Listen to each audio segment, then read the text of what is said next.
Hello and welcome to Hot Money on BloombergQuint Live, India's first digital live streaming business news service. This is a show which gives you a complete wrap of all the stocks that are buzzing in trade.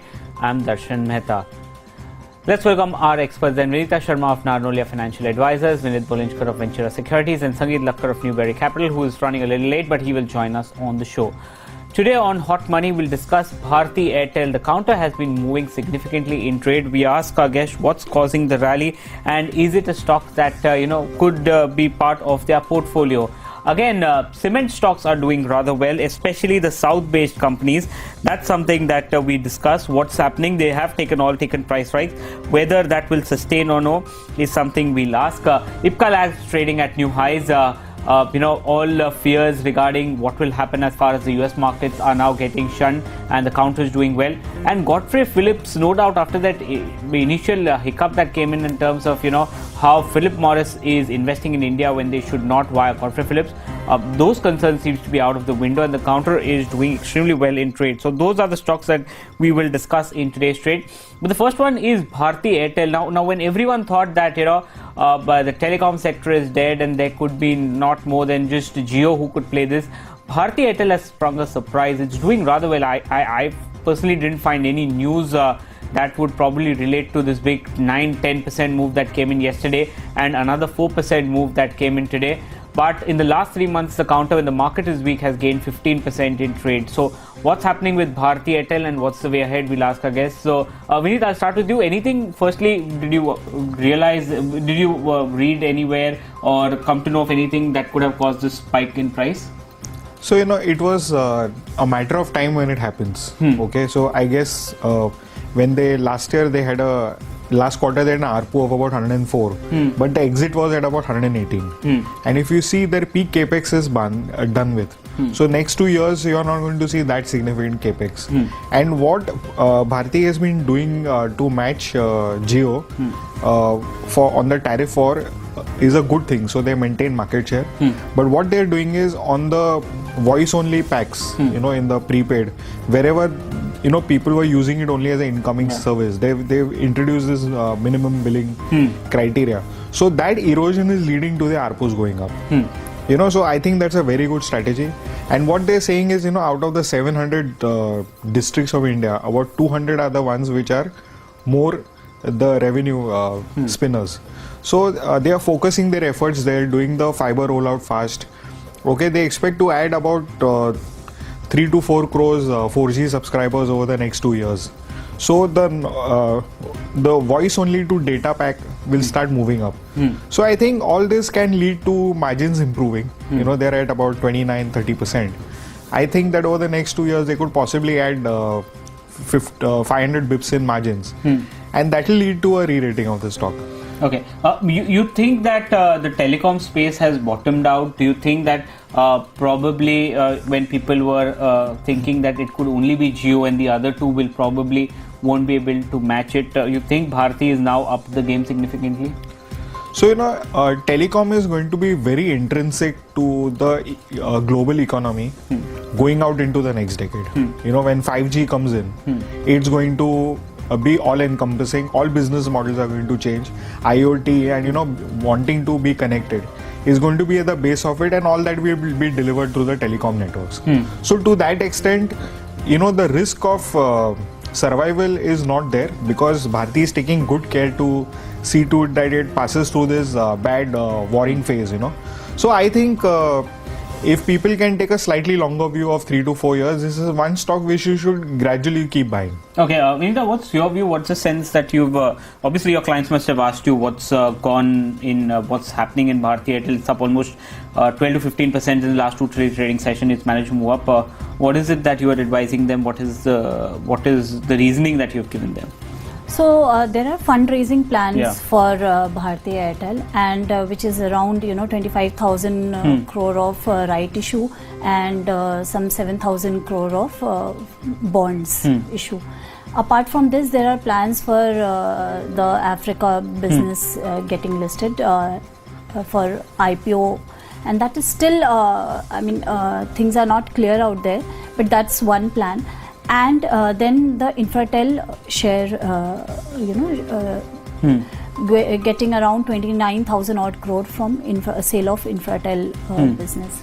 So I think this all will cater to around 50,000 crore of money, and the debt of Bharti Airtel right now is around 1,15,000 crore, and these money, if we utilize for paying of debt, the balance sheet of Bharti Airtel will get in shape.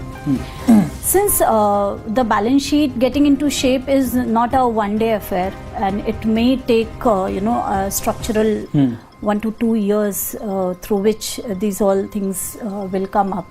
Recently, I'm not very sure on the news, but then there are talks of the right issue, the promoters taking up stakes through the right issue, which has in a way supported the prices of Bharti Airtel. In the P&L, things as Vineet had in detail he has explained. I think in the next 1 to 2 years, or say 4 quarters minimum, the ARPU should revive, and there is an equilibrium which will come between the competitors. So considering the balance sheet structuring, yes, Bharti Airtel looks good, because then it will give margins, the net margins will improve, and so on. We are not very bullish, as in, because it's a structural change and it will not be happening in a very short span. So we like Bharti Airtel as such, but then I think one should go slow on accumulating the share. Is debt a concern? No doubt they've done this rights issue, and they've gotten government of Singapore come in and take the share which the promoters are saying. So that was one thing in which the promoters don't have to infuse, someone else is infusing. But is debt still a concern? How big are you still concerned? Because the debt won't go down significantly, but it will take some time, as you pointed out. Yeah, that's what I mean. The balance sheet right now is, I think the Africa business getting the IPO done will be an important change, and the whole balance sheet right now is little lopsided, which needs this fundraising will dilute some 22% equity stake. Again, the ROE, and already there is no profits loss making, so the ROEs and they should improve, but then again with the equity dilution things will change. So the underlying, we are not able to forecast very clearly as to how 2 years hence how the balance sheet and the PLL will look. So in the telecom space, if someone wants to take exposure, should they just buy Reliance or Bharti, or what's your pecking order in the telecom space now? Given the 3 ones only, just take the. So there are no not much choices into it, and somebody who wants to take bet into telecom, I think Reliance is a better bet, because it's a consolidated play. Things for Reliance or other businesses also faring up very well, retail or even the petchem business, all are doing well. I think one can go for Reliance if somebody wants to really take a telecom bet. Okay, what about you? Think that debt is a concern on Bharti, and what's the pecking order that you told your clients in telecom? So I think it's Reliance, Bharti and Vodafone. Okay. And is debt a concern on Bharti? Yes, it is a concern. Of course, it's a very 1.3 times debt to equity. I think but I think it will get come to become more manageable as they do the restructuring going forward. Okay, so that's the view on Bharti Airtel. I think not a negative view at this point of time, but mainly if you're betting for the long term, you can take a bet on Bharti Airtel. Seems to be the voice that's coming out from our experts. Again, the second pack is the cement stocks. A lot of cement stocks have started to do well. Even though the annual report of ACC and Ambuja did indicate that there are concerns, one pack was the pack in South India. You beat an India Cements, Ramco Cements, Orient Cement, a little bit of Dalmia Bharat. All of them have rallied because South as a pack has taken the maximum price hike, while the other verticals or the other sections of India weren't that active. But what's the bet on cement?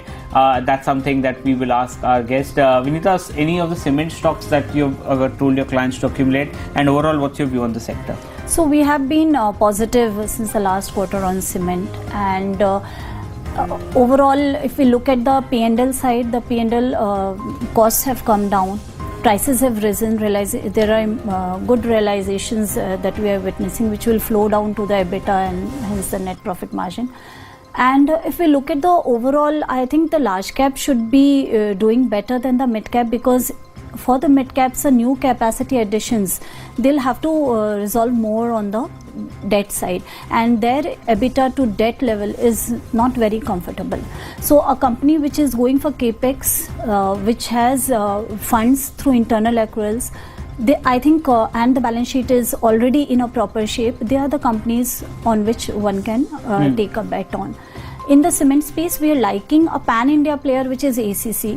Amongst the South, since the South has catch up more, and there are avenues, the Kerala flood had impacted, which will bring down, the rehabilitation will bring up the sales volume. Also, a new capital will be set up, which will, so there are volume growth that we can see in the South space.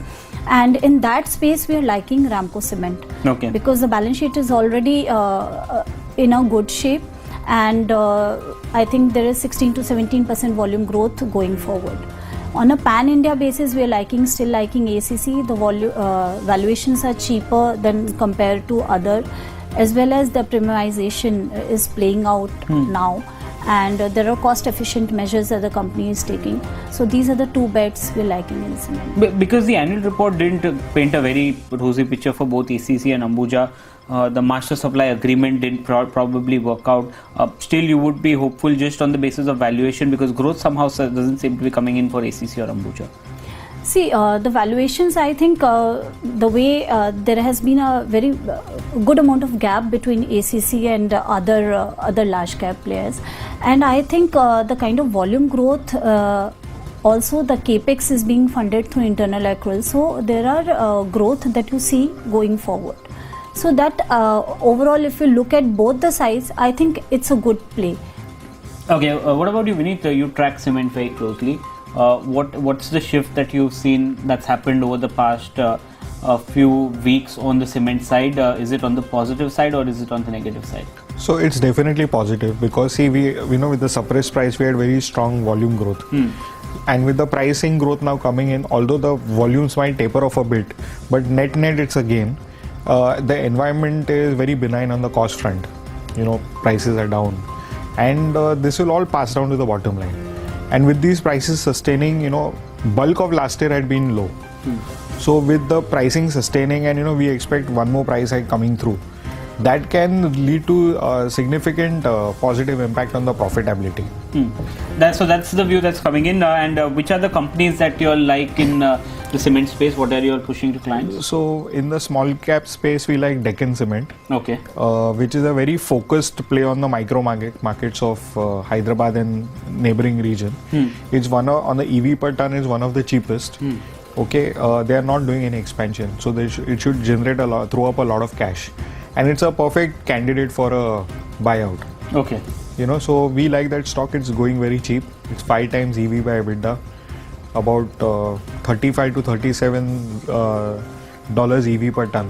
Replacement cost about $100. So even if you give $60 to $70 for this kind of stock, I think it can play out quite nicely. Anything apart from Deccan in the South Indian markets? Because so we like, has the rally now peaked out? Is the price now factored into the valuation because of the rise that we've seen? No, I think there's a long way to go. And second thing is that on a pan-India basis, we like Dalmia. So they got a play on East India, which is generally doing well. And they also have in South India exposure.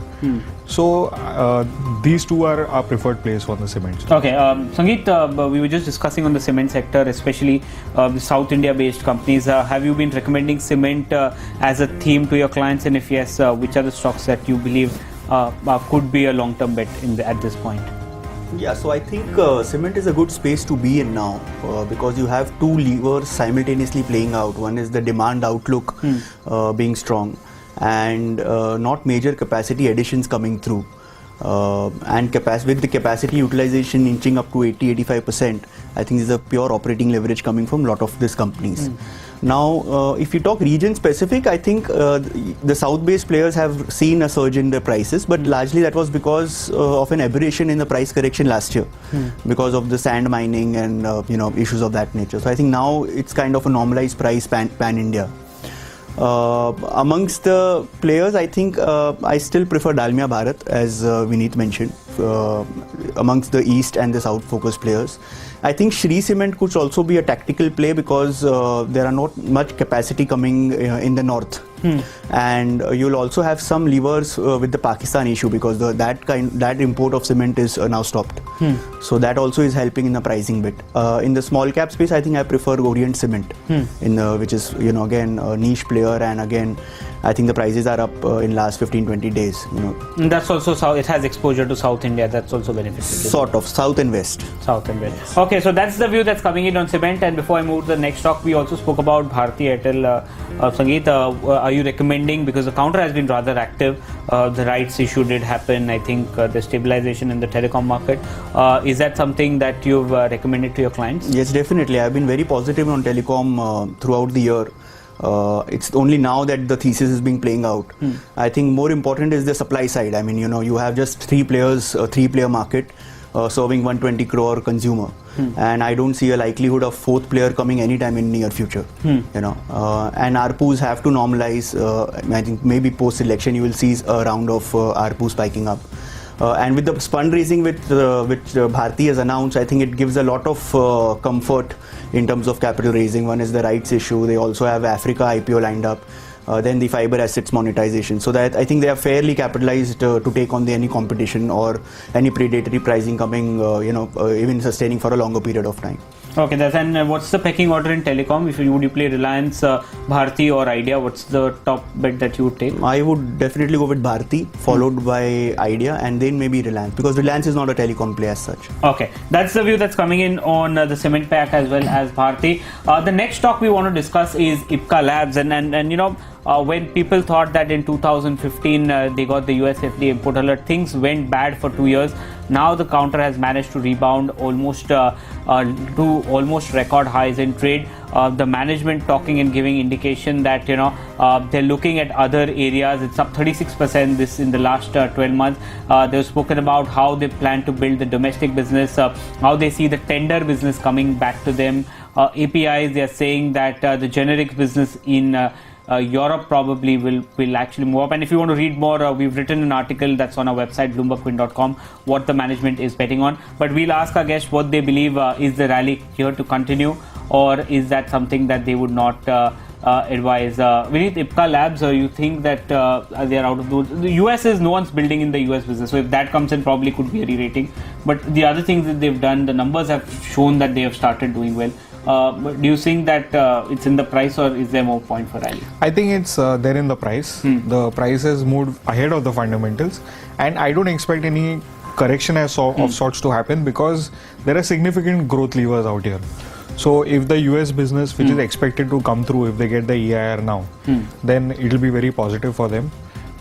They've done 6 years of data verification. All they need is the inspection report and a go ahead. So they've got a lot of domestic business has been very strong. Their European markets are picking up. API is looking good. The oral dispensing tablets businesses also, they've filed applications. So that's a good $50-60 million opportunity. So I think a lot of things are going good for the company. And we think that they can do about 50 rupees EPS in FY21. But again, it's 18 times FY21. So it's little, the valuations are rich. But there is no cause for concern, because the road looks pretty intact. Okay, Vineeta, Ipca Labs, do you all have active coverage, and what is the view that you all are telling your clients? So we don't have active coverage on Ipca Lab, but if we look at whatever the growth has come in the last 2-3 quarters, considering the small base, they have done a better growth this year. The top line is looking good. even and if you understand the business, the US is 16% of the top line, Europe is 32%. That will comprise of around 40 to 50% for the branded generics, then 20% on the API, 20 to 25%, and then some 40% on the domestic business. Now domestic business has been growing pretty steadily, but then there are concerns like on the DPCO side, because this year we'll see some norms coming in, and if there are products of IPCA which come into the list where they'll have to take price cut, then that might impact some of the domestic business. And right now the domestic business is giving a good cushion to the profitability of IPCA lab. Secondly, on the as you said, the tender business for anti-malaria product should come back, and that will give a good boost to the top line, as well as on the margin front that will be beneficial. So I think, but overall the valuation side, if you look, the kind of growth already has come. It is around 21 times, currently trading at 21 times PE, which to my mind I think it's done. So I'm not even, management is already commented of some 10 to 12% growth going forward on the top line side, and that doesn't give me too much of confidence on how the bottom line will pan up going forward. Okay, Sangeet, what's your view on IPCA?